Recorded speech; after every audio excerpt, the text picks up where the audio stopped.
Hello, everybody. Just thought I'd do a talking head episode here at Millennium Beach. Talk a little bit about the homeless and what I've learned and about the Sherry.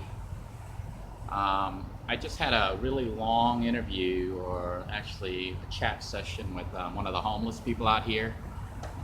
He goes by the name of Merch, and he seems to know a lot of the history of the homeless people here. It seems like all the homeless know each other. I guess because they run into each other all the time. And Merch had some really interesting stories to tell. Some about the area, some about his life, and brought up a potential haunted house that I may be going to check out as soon as I can get some gas. I'm trying to verify some of the information that Merch gave me to see if his stories has any credibility. I mean, it sounds spectacular, the things that happened in his life or what he said had happened. But then again, I take everything with a grain of salt unless I'm able to check it out and verify the information. So he gave me some information that I'm going to be looking up and tracking down to see if they're valid and if they are true. And if they are, then his story is just as weird as mine, or even more so. Um, uh, Merch is currently homeless and getting Social Security, but he's living off like they're only giving him like 450 a month, and that's what he lives off. He's trying to push it back up because I guess there's some confusion with the paperwork and whatnot, but they'll give him a little bit more. But that's what he's trying to live off, and he wants to get out of Florida, but for now he's stuck um, until he can get his situation resolved. But if what he says is true, then he's lost a lot more than I have as far as financially. If Merch was telling the truth, then at one time he was fairly well off, like way better off than I was, and had some connections with some people who are fairly affluent. Um, but through circumstances in life, he found himself here homeless, and was just trying to make it day by day.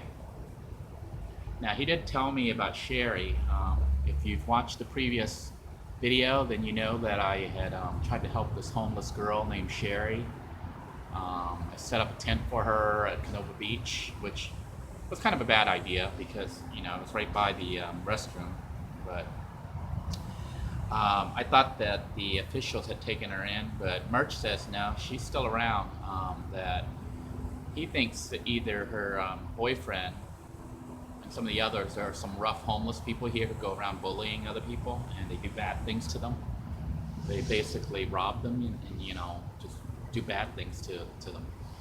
But he says that they took her tent, and Sherry's just kind of wandering around aimlessly. So I haven't seen her again, but I'm not on Canova right now. I'm over at Millennium Beach. So I'll keep my eye out for Sherry, but he told me some really sad and weird stories about her and her life. So I'm going to do some research on that and see if it's valid, if it's true, because it's really weird stuff. Stuff about, him, well, Merch, formerly working for ISO, and dealing with arms, nuclear stuff, and just crazy stuff almost. But, a lot of people would listen to him and say, oh, he's wacko. He's just a homeless wacko. But then again, my own story sounds wacko, and people may be watching me right now thinking I'm nuts. And so I'll take it with a grain of salt, and I'll try to do some research on it when I get to the library, try to look up the names and places and things that he mentioned and see if they're valid. And then I may even go check out the haunted house that he talked about, to see if there's any validity to it and the stories behind it, because if what he says is true, then I should be able to look it up in the newspapers and stuff, if there are any archives around here, and check the story out and check their validity. But it's interesting to note that today I met Merch because I fed him, but I also fed another guy. I'm not going to name names here, but apparently he was the boyfriend of Sherry. He was the one that Sherry said was trying to kill him.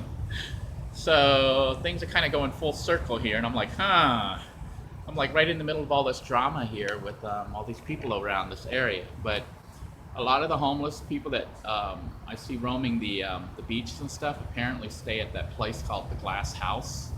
So there's some kind of halfway house around here called Glass House, and that's where they all stay. But then they don't like it there or whatever, and they come out and they wander and hang out at the beach or whatever. I'm gonna look at Glass House and see what's up with that, and find out what information I'm getting is actually true and what of it is, you know, a story. I don't know if I'm even really going to spend too much energy on it because I need to concentrate on getting my own situation straightened out here and getting some income coming in. I mean real income, stable income, which means trying to revert back to programming and doing things that actually can make money. My biggest problem is, you know, my skill set as far as programming is ancient. You know, I haven't coded in a long time. I code in Visual Basic 5, Visual Basic 6, not VB.NET.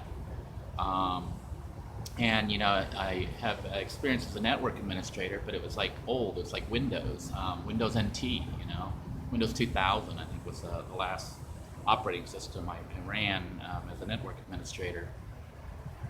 And even programming wise, I program mostly in Visual Basic 5, Visual Basic 6, and Turbo C, not even C++. So that makes it kind of hard to market as far as working for companies that want programmers, because they want you with all the latest tools and stuff. And I don't have that skill set. And for a while I had considered training and trying to get those skill sets so I could get a job, but then I'm not sure I really want to do that anymore. You know, I don't want a 9 to 5. I want to live a simple life. I don't need an extravagant life. And I don't want to be stuck in a job where I'm going into work and coming home and going into work and coming home and not really living anymore. So I'm hoping that my situation here clears up and I can travel. But I do want to do some coding on my own terms.